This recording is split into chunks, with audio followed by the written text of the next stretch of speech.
Justin's speech tonight is Bob. So Bob, could you stand and introduce the objectives of this presentation?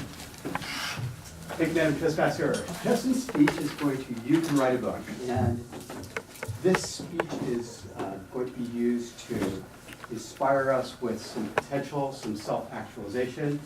And Justin's going to share with us how he achieved writing a book and the benefits it taught him. And that's my evaluation. Okay, Thanks. that's the objectives. Great. At your places are this form, and I thought at the time we might only have 2 speakers, so everybody only has 2 of these. You might have to choose who you want to evaluate. I don't have enough for 3 each. There's an extra one up here, though, somebody can have.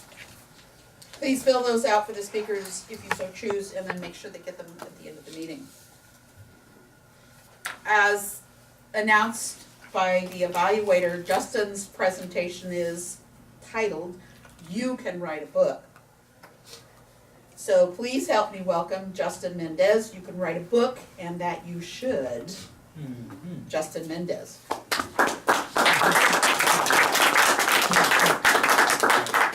Madam Toastmaster, fellow Toastmasters, honored guests, you can write a book. And you should. I know you can write a book because I just wrote a book. And if I can write a book, I promise you can write a book. Would you pass that around when you're done? Don't rush on my account. Randy, do you take photos? Yes, Why? because I'm handsome. That's true.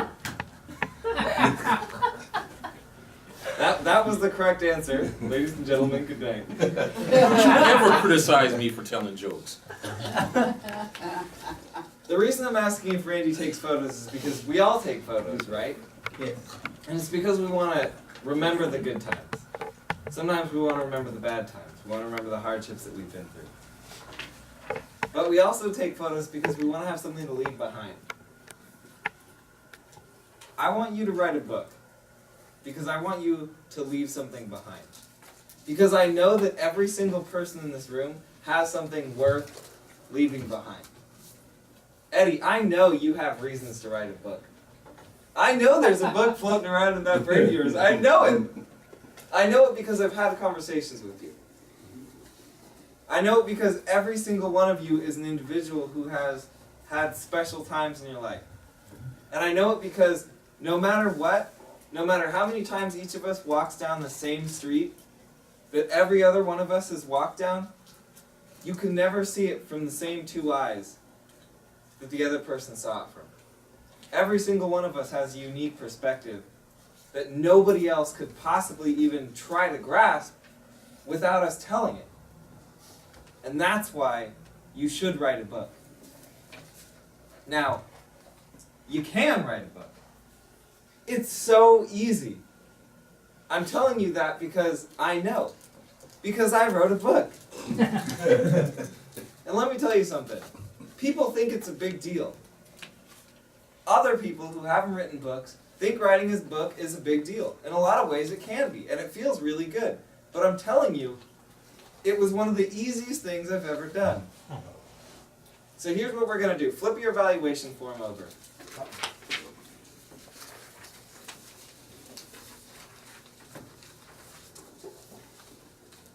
I want you to write down one thing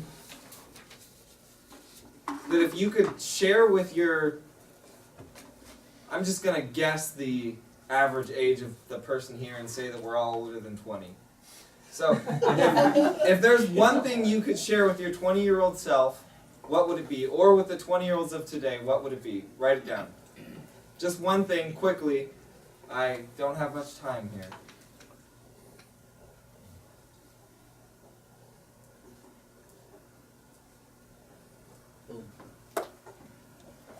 All right. Now I want you to write one thing that you hope you will remember 20 years from now. Just something quick, like my friendship with Ovidelio.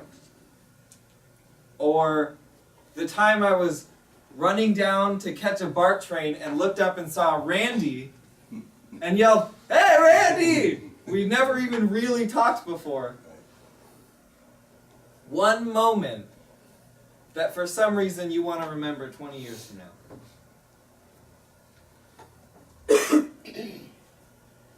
Now the last thing I want you to write down.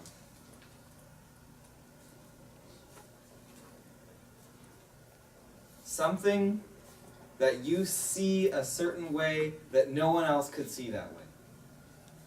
That means when you wake up in the morning and you see the sun rising, those thoughts, that's something. Or your view on the public school system. Your unique perspective.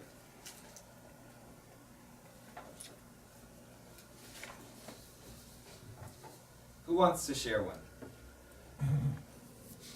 I'll do it. Randy? First of all, you're brave to call me again. my number one would be make better choices. Okay. Great. Perfect. I love it. Over to you, Leo. To study self-growth, self-improvement. That's what you would have told yourself? Oh yeah. Okay. Ellen? Be more patient. Perfect. I love it. Savor coffee. Savor coffee. Don't First thing in the just chug morning, it. my perspective, savor coffee. Okay. That's beautiful. I mean, savoring coffee, that's deep. It really is. It's rich. It's rich, it's full, it's got different flavors, there are different kinds. Something about it, never buy this man blonde roast coffee. Unless you never want to see him again. buy him a gallon. That really is deep though. Because there are so many things in life that we don't savor. Right? It's stopping smelling the roses, taste the coffee, breathe. Those are the kinds of things that you could write a book about. And I'm telling you, each of you has a unique perspective. I know it. And the reason I brought this book in was so that you could see how real it looks and understand that it was not a difficult process, that it was an easy, simple process. Here's my hope. I hope that by the end of this, each of you will want to write a book, and maybe you won't be sure how, but you'll know that I can help you. And maybe I'll write a book with every single one of you in here, and we can write a Toastmasters leadership library to pass on to every other member who comes into our club. I don't know. It's just an idea off the top of my head. But my point is, consider it. That book cost me $2.15 to print. You can have all of your best ideas in a paperback version to share with generation after generation after generation. You can write a book, and you should.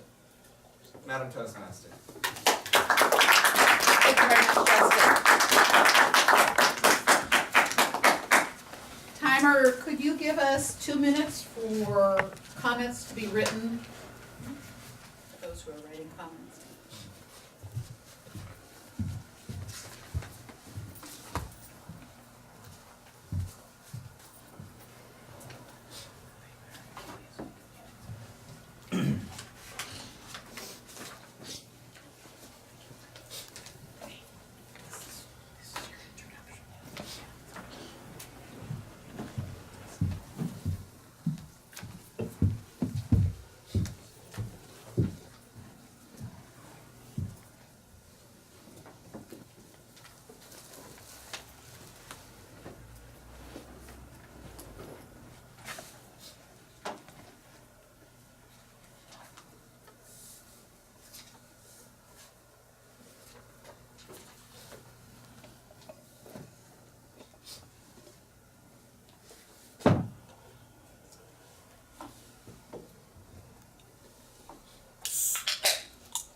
Thank you, Ms. Tanner.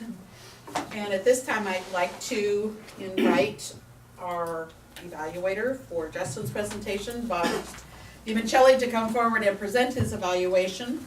Thank you, Madam President. Thank you, Justin, for the speech. Thank you, Bob. I know I now can write a book. Yep. So, what I really enjoyed about this speech was, does anybody actually know the title of Justin's book? Does anybody know the contents of his book? No. Because that was not the, well, maybe you peeked at the book a little bit during his presentation. But during the presentation, I don't think Justin ever talked about his book, and he did not talk about the content of it. His speech was about that you can write a book, and this speech was all about you. It was all about us. So I really think that you nailed it. Your speech title told me what you were going to talk about, and that's exactly what you talked about. What I loved about it was you got the audience involved. He's telling you that you could do something, and he actually asked you to do it. You took out a piece of paper, you wrote down some of your ideas, you wrote down a favorite experience, you wrote down something that you would tell a 20-year-old. So Justin really involved you and demonstrated that you could actually take part and write a book. You could come up with these ideas. Justin let us know that we all have a unique perspective, that no matter how many times we see the same street or we see the same perspective, each one of us has a different set of eyes, and those two set of eyes sees the very same thing. So I think that's great that we all can write a book. Again, it's just this reinforcing this idea. I really think you really nailed it, and you did not allow a passive audience. You were calling on Randy, you were calling on Tyree, you were calling on all of us to take part and take part by writing and being involved in it. So I think a speech like that that gets the audience involved really starts to compel them to do something and see what your message is. I think that how you finished your speech by actually even giving us an idea how we can work on it together, or we might work on a book together at Toastmasters library. We may not ever pursue that, but just to be able to come up instantly with an idea for a topic for a book that we all could be involved in, I thought it was a very good idea.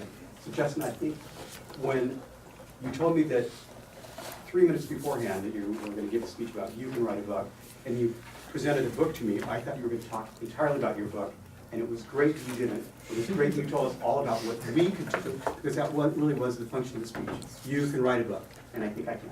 Thank you very much. Thank you. We have a few minutes. Can I have any other input from other Toastmasters, please?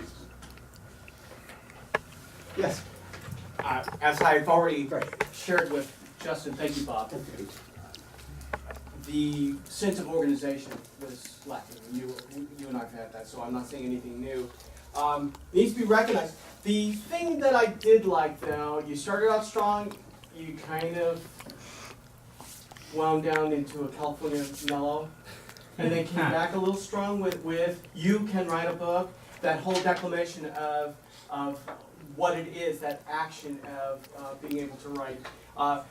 I also, the action that I saw, you were very discreet about it, but I caught it was when you came over to where Bob was sitting, because Bob was busy, had the book in front of him, you picked it up and you used the book in the gesture and then handed it off to someone else who could pass it around. You handed it off to Tyree so it can continue making the journey around the table. Nicely done, very discreet. Other things, some enunciations of words, all right. It's all right. So be either choose different words or make sure that you are clear in enunciating some of those words. Otherwise, I want to hear this again, but I want to hear it better organized, and I want to see Justin behind it, and not just something that you just created on the fly or something to that effect. I want to see your organization because you've got it.